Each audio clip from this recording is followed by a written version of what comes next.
నరక చతుర్దశి అనేది సూర్యోదయంతో ప్రారంభమైనప్పుడు చతుర్దశి ఉంటే అది నరక చతుర్దశి.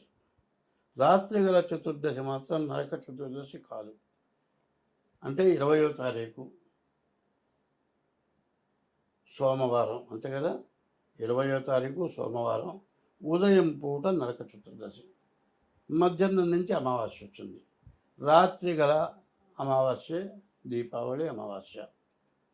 కాబట్టి నరక చతుర్దశి దీపావళి రెండు కూడా 20వ తారీఖే అవుతుంది.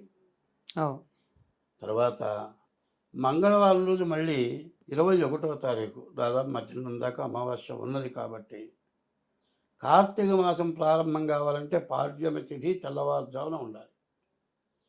తెల్లవారుజామున పాడ్యమి ఎప్పుడు ఉన్నది అంటే 22వ తారీఖు బుధవారం రోజు కార్తీక మాసం. బాగా గుర్తుపెట్టుకోవాలి. 20వ తారీఖు ఉదయం పూట నరక చతుర్దశి, రాత్రి దీపావళి విధానం. 21వ తారీఖు దీపావళి జరుపుకోకూడదా గురువుగారు? చేసుకోకూడదు.